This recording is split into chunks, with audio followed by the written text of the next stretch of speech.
We have a, look at this, door is upside down. It drives me crazy. I get ready to film and I tell you what, I realize how unprepared for film. In the basement, in this lower level up in Manistee, we got like a door that goes to the furnace room, and of course there's ductwork that makes this, you know, this has got to be brought down to like here or something, right? And it's really dumb. There's a thing I thought of, you know, just go to the local Manistee lumber store and you'll find every door size there is except for a 30-inch. I go in there and there's just an array of pre-hung door systems. Most of them are 3 foot wide. I'm like, I'm just gonna go to Home Depot and grab one of their 30-inch pre-hung doors, and just, you know, it'll come with the jamb and the hinges and everything's mortised in, and I'll just, you know, kind of just cut the top off the door, cut the bottom off and just kind of play around with it. And, you know, they had, you know, and you gotta be careful when you do that, because the knob here is, you know, you want the knob to remain at the normal height. So you got to take it off the door, which is going to affect the top hinge. You see where I'm pointing? You want the doorknob to stay there, and you want to take something off the top, whatever you need to take off the top, then you're going to affect the hinge, which you'll have to remortise in. And that's a scary thing to, you know, if you don't do that all the time, it's kind of like oh man, I'm going to have to get the knife, the chisel, the cats, the cradles, the silver spoon. I'm going to have to get everything out. All right. They didn't have pre-hung hollow core doors, just these cheap Luan ones at Home Depot. And everything else, you know, designs that you probably don't match your house. These are really popular. They're cheap. They're hollow core. They're, you know, whatever. And they used to sell them pre-hung all the time, except now they don't. Or they didn't the day I went there. And anyway, very frustrating. No matter what, I've got to break out the mortising jig, and we're going to kind of go through some of that. You know, you can also buy a jam kit, right? You can make your own easily enough. These are convenient to me because this is machined in already for the top header jam, and it's pre-primed. So, and they come, you know, with a 36-inch header jam. So you just cut it down. You know, most doors are 36 inches or less. And one thing to keep in mind is you got a 30-inch door. So you just cut your header jam to 30 inches, right? Wrong. So this is 5/8 of an inch. That clearance, that's 5/8 of an inch. Plus, this is one of the more important things, and people don't talk about this too often. What I do is I go 30-inch slab plus 3/16 plus 5/8. So 3/16, divide that by 2, and you got 3/32 and 3/32. That's on each side of this door. So you need the clearance for the hinge. Let's talk about the hinge. So on the hinge, this is what it looks like. Here's their little schematic. And the way that they drew this up was a full mortise. The full thickness of this hinge has got to be mortised out into the door and into the jamb. So, but notice there's a little space here, a little bit bigger than a 1/16 of an inch, which is 3/32. They don't call it out here. You know, this is a relatively simple subject, but nobody seems to want to talk about it. They don't, you know, draw you a schematic and like point out. I mean, if I was the hinge manufacturer, I'd be like 3/32 here in between there. That's your math. So you're going to want 3/32 on the strike side, the latch side, you know, the doorknob side. Add them together, that's 3/16. All right. So when we add all this crap together, I'm going a little fast. Let's do this on the calculator. Let's type it in. 30 plus 0.187 plus 0.625 equals, yep, I was right, 30 and 13/16. Okay, our header jam is got to be cut at 30 and 13/16. Kaboom, cabana. That's easy enough. So there's our top header, our header jam. The other thing is to note is do all of your math ahead of time and give yourself plenty of clearance. What we have is, I want a 2.5 inch casing, but I gotta tell you, I don't really like when I see a casing to, you know, count it all out. So this would be like 2.5. where it's like nipped off at the top. And they just have like a wee casing because somebody didn't want to take the time, 2.5, and this is 1 inch. I'm like, if you would have just done your math, just calm down, slow down, and do your math. I know that my my opening from the floor to the underside of, the 2x4 that, is underneath the ductwork, that number's 73 3/8. So I wanted to go, what did I do here? I know that I have a 2.5 inch casing plus your 3/16. It's 2 11/16. That's that number. So that represents the bottom of the jamb. This is 11/16. 11/16, that represents the top of the jamb. So I'm going to take this off the top. 72 7/16. I'm going to go ahead and score that with my razor knife real quick.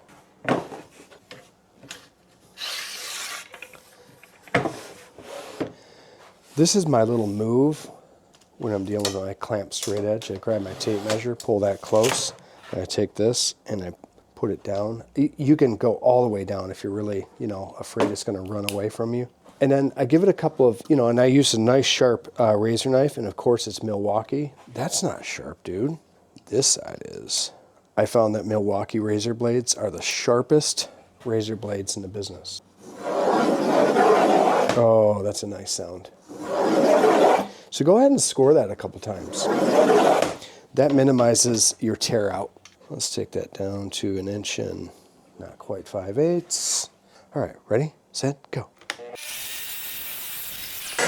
Beautiful. All right, this is just cardboard in here, and it's just hot glued, or maybe they use regular glue. Obviously, we cut everything off the top so that the dimension from the bottom of the door and the doorknob remain the same. You ever seen one of those doors where you walk up to it and you're like, whoa, hang on, because they cut it off the bottom. I decided to go that route because when you take that that piece out of the top of the door, it's kind of got, they glue it pretty good, so it's kind of chunky. It's not geometrically correct, and it's kind of just, a little bit of, I mean, it works definitely, but not just not as good. So I'm just gonna go ahead and make my own. I mean, I'm in the shop, I can do what I want because I'm a winner. All right, lost the piece, here it is. Boner. So then all you gotta do is you take these guys here, these cardboard pieces, and just stuff them in. This piece here, it's gonna push in right here. So you just gotta make sure that you push these in far enough. That's all. Pretty simple. Oh my gosh. So the glue that they use for this, for this cardboard that kind of just weaves throughout that whole thing, it stands up nice and straight like a soldier. They do a pretty decent job of making sure it's adequately glued. And so it's a little bit difficult to get your finger in there and push that in there. So it is a little bit difficult. Does this fit here? So that fits in there, all right? Now I'm just gonna add some glue. I don't have to run fasteners or anything like that. Sometimes I'll add a clamp if this is like a little too wide and it makes it sponges it, expands it or something. But watch this. Here's what I do. Get the dust and debris and the crap out of there. Now I'm going to put a bead right here. This is super convenient. Just put a little bead right at the front. So when I put my piece in there, it's going to spread it out really nice. And then conversely, I don't even know if that's a word. I'm going to put it here on the inside edge so that as it goes in, it comes this way. And I just make sure that I get some glue action here and some glue action here. That's super duper easy. And we got a little glue cleanup, little cleanup on that one. That's okay. And again, it doesn't take much.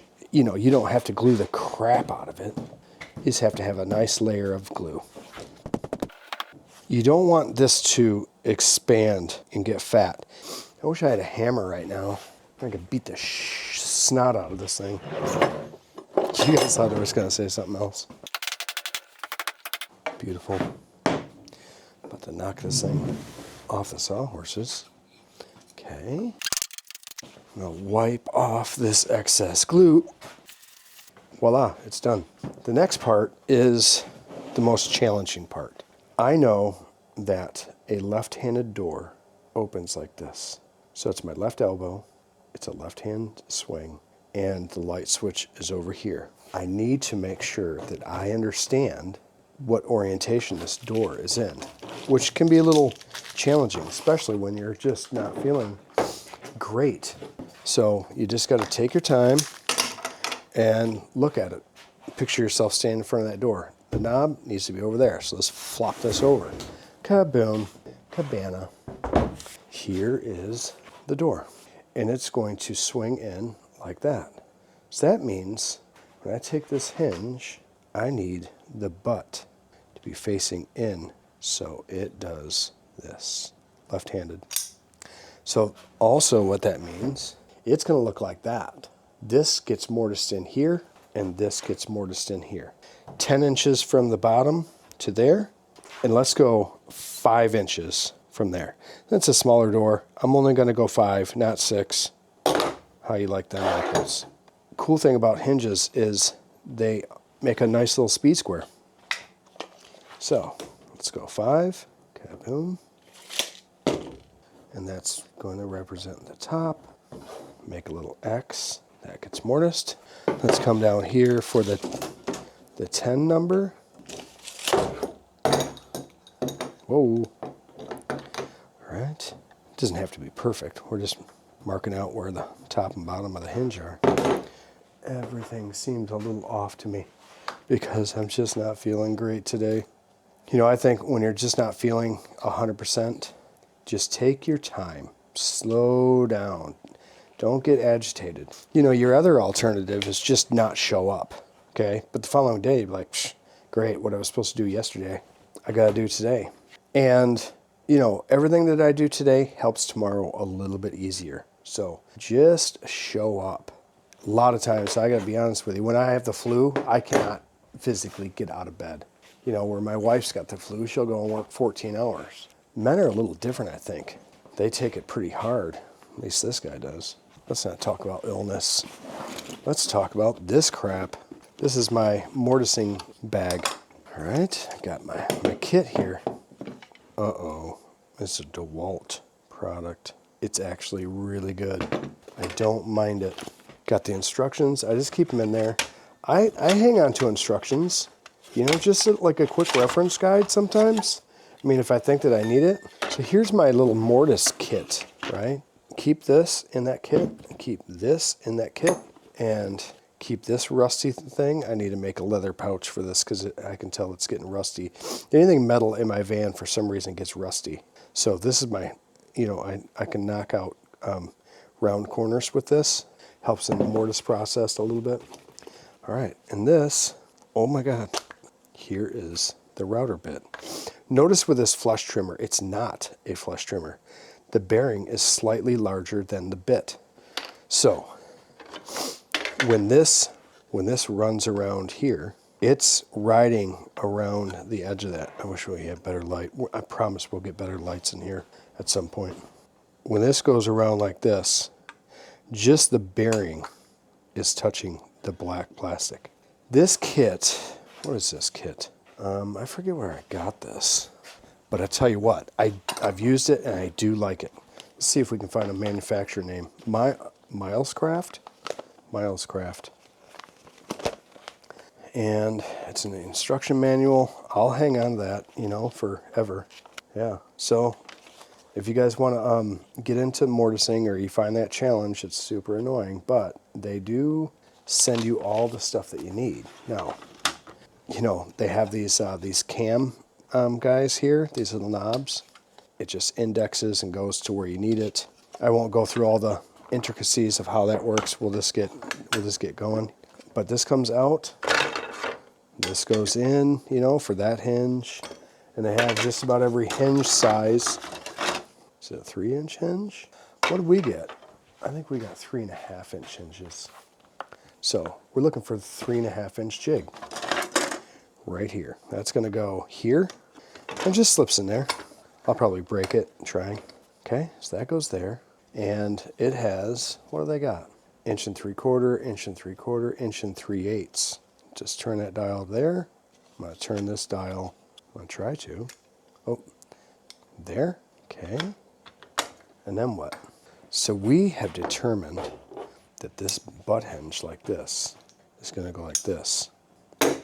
We also know that loosely, this is going to go like that. See what's happening here? I'm going to line that up with my mark. They have a little screw hole here. I'm going to just put a little fastener here, put a little fastener here. Let's see what this looks like with the hinge in place. It goes in like that. These little nubs right here prevent me from doing what I want to do, even though I'm a winner.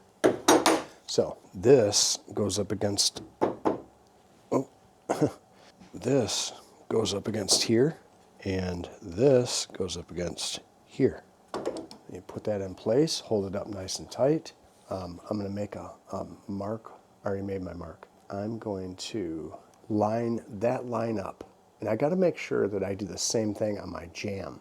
So I'm going to line my plastic up with that. And when I do my jamb, when I do this to my jamb, I've got to consider my 1/8 of an inch at the top, you know, so this will be a little bit different. Let's do this.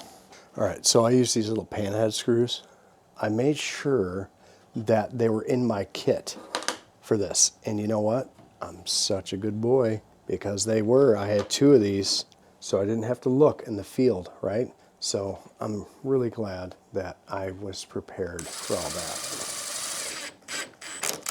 The name of the game in my world is set yourself up for success. There's other jigs like this that go the full length and you just lay it all out, and it's got indexing, whatever. They're very expensive. These were relatively inexpensive, so I like them a lot. Line that plastic up with my line. Okay, actually, I want to redo my line here. I want to make sure that's exactly 10. Okay. All right. Let's be bottom. Line it up with my 10, run a screw. See how nice it is when it's a panhead screw? You don't need much. You don't have to go in there like 3 inches or anything. You just need a little something to hold it steady. A little panhead screw. Just make sure that this is tight to your door slab. See that?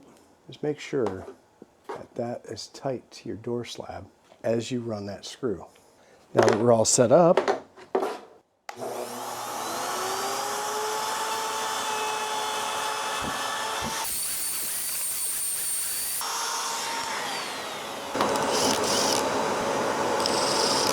got a little nub here. No, we don't. Perfect. The objective here is to make sure that this is nice and flush. And trust me when I say, you know, I'm using my thumb, not yours. This is perfectly flush. Awesome. All right.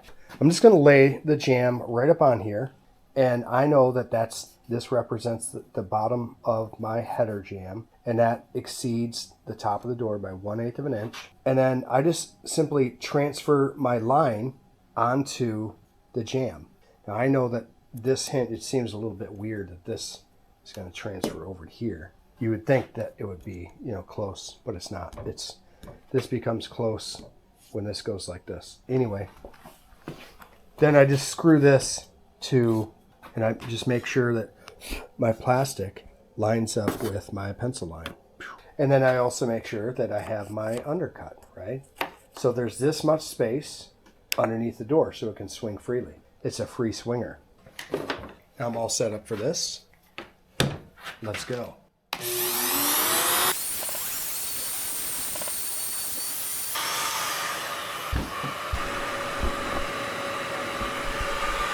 All right.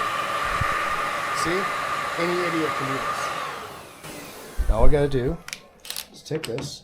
Oh, by the way, I went to go run that screw. It didn't quite want to go in. So when it did, it kind of pushed it out that way. Whenever you run a screw into something and it pushes it one way, you know, to the side you want it to push, you know, to get nice and tight. So I had a hole in there and I just stuck a a dowel in the hole and then ran the screw again, and it tightened it up really nice. So yeah, you'll have to, with this system, you're going to end up with a couple of holes that need to be sanded and filled.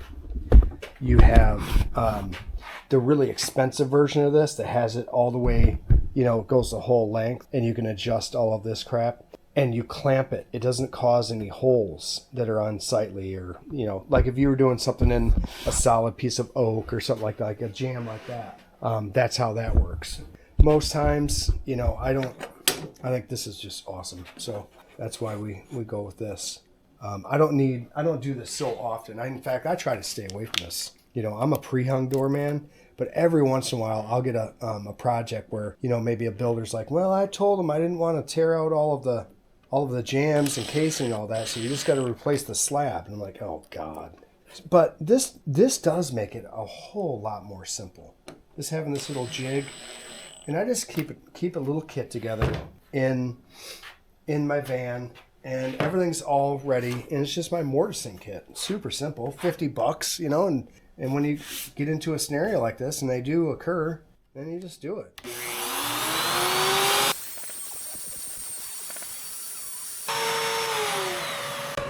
Sometimes you get all done and you might have had a little thing there. These just pop off real easy. It's no big deal.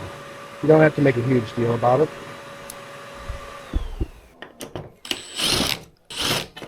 Kaboom. Cabana. It's just, it's there. Really nice and perfect.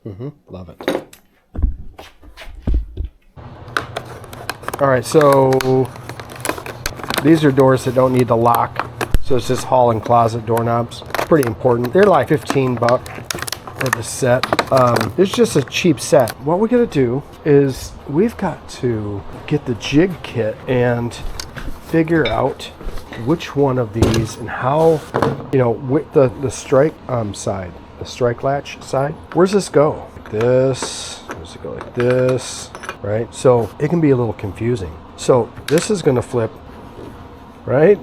So when the door opens away and it comes back, this is the strike latch side. Seriously easy to screw this up at this point, right?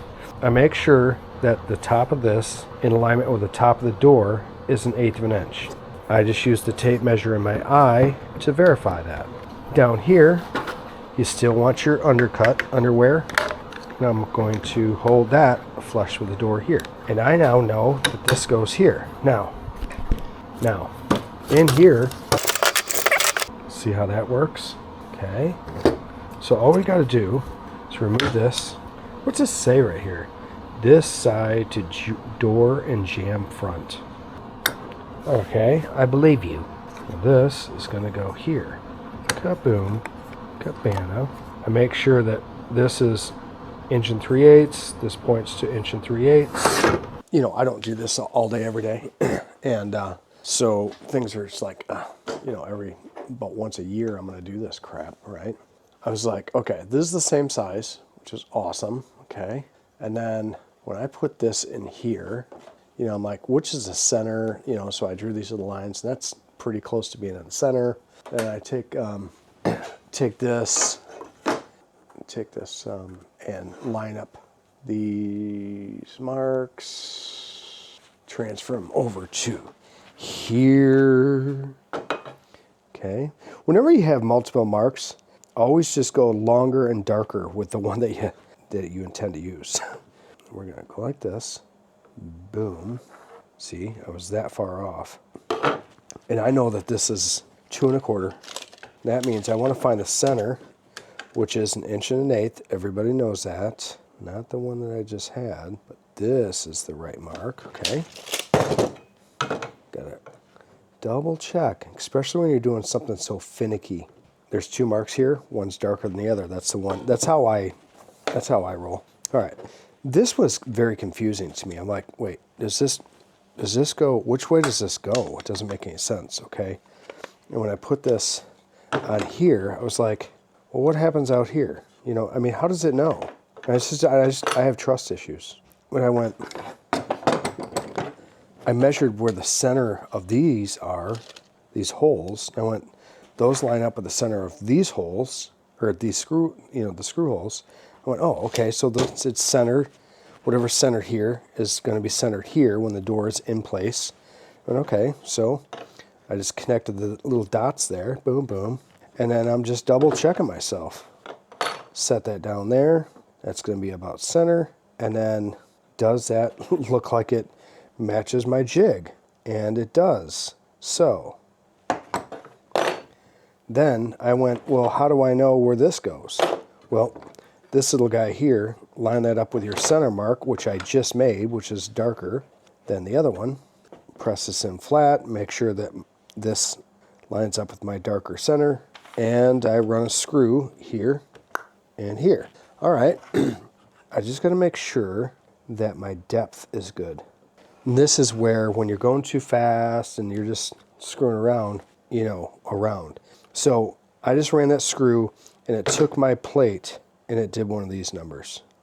So I'm gonna counteract that by going tight this way in that screw hole. Hold it tight. Everything looks like it's pretty damn good. Now I just need to find my depth. So when I set this on here, and you know, these little countersinks, you know, there's like it's countersunk. They just press this with a machine or something, and it dimples the other side. I want to make sure that I'm not sitting on those dimples, and then I'm going to adjust this down to exactly where I want to be, which is a little bit difficult to do. You know, it's hard to do because you just have like the one end that you're trying to do one of these numbers on, you know. I'm gonna set that on there and set my depth, but I'm like, it's kind of crooked. So it just kind of makes me wonder if I can find a similar thickness like on my square. Is that the same thickness steel? It's exactly perfect. It's exactly perfect, oh my God. I'm so glad I thought about that. It's so resourceful of me. I just gotta make sure that this is nice and flat on there. And then I can drop my router and index my bit right on there. Pull this away and I'm at the proper depth of my cutter. Also, you gotta make sure that this plate is in place, because I was just looking at it, I'm like, I shouldn't see space in here. When you're doing something like this that's so precise, you really just gotta slow down and measure everything, or just double check that, you know, I mean, this space here is 0, but look at, there's like a wee space here, and I don't like that. So does it really matter in the grand scheme of things? Not too much, I don't think, but I'm gonna try to get that as close as I can. That's just the long and the short of it, boys. Is this pencil, is that the right thickness? Yes. Weird. Okay, now I'm gonna use my router and I'm gonna set that on that plate. If you can see that it's actually at the right thickness already. I don't even know how that's possible. So that's gonna come up a little bit. It's not perfect. Don't turn it on. Don't turn the router on. That's a bad time for that to turn on, don't you guys think? I can micro adjust this. And I'm sitting on this nice and flat. I'm sitting on my little plate nice and flat. Everything is parallel. This needs to come down a little bit, I suppose. Now I can see just a hair amount of space underneath my router bit, between my router bit and the surface. Now I'm at the location I need to be. I lock this in place, pull this out, pull that out, and that's my proper depth. Now, let's see how much trouble we can get in. All right, I didn't want this to be, you know, turning on while I'm right here, because it'd be like, it'll be ugly.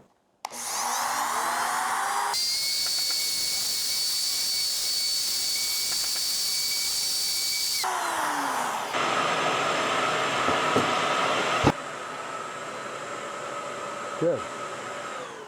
Now, ta-da. Not too bad. Looks like I kind of biffed it here. I'll just clean that up with my razor knife. Good. Excellent. That fits exactly perfect. Make sure that this space right here is removed.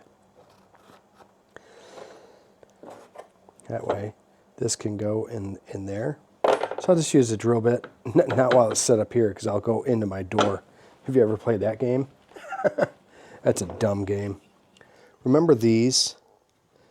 I don't know if you can see this, but it's like, it's proud because, you know, they stamp this out. Bonk. You know, they just go bonk, and then it pushes the other side in. Boom. All right. Well, when you go to fit this in, you're going to be like, how come, you know, is it this tab that's hitting the bottom? You know, and I take these are cute little Harmon USA. These are great little chisels. Shoot, I've had these for at least 20 years. And I don't know if I've ever sharpened them. They are razor sharp compared to how much I've sharpened them. You know, I just kind of dug that out and made sure that that's not, you know, getting held up on there.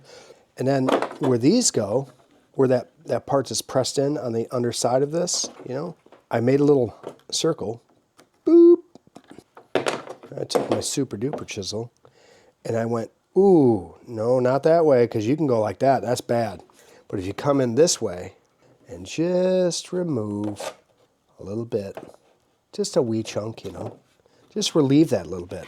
And come the other side and just make sure it's got room to lay flat. You know, dude, this is a basement furnace door. Not that big of a deal if it's not perfect. You know, I'm not bead setting diamonds here. I want it to be nice, okay? I want this to be nice and flush. And it is. So that's what to look out for. Watch out for this little tab. You know, you're going to have to relieve that to allow that to go in. And you're going to have to relieve this area here and here to allow this to sit nice and flat and clean and flush. It's probably, you know, too high or too low. It's probably not even close. That's nice. And then it is a good idea to have a Vicks bit and just go boop, boop, to get that nice and centered. And that way, you know, it doesn't get all cattywampus in there. Stay safe. Stay busy and stay tuned for episode 7, where we start to actually piece together the cabinetry aspects of this kitchen. Now that we have the lower level complete and the main level rough framed, the electrical roughed in, walls insulated, we're headed back to the shop for the main event. We're going to take general cabinets from Menards and create a state-of-the-art, mid-century modern theme kitchen. Meanwhile, the drywall will be installed and finished. The goal is to have the cabinetry completely fabricated and our ICA finish applied by the time the drywall phase is done.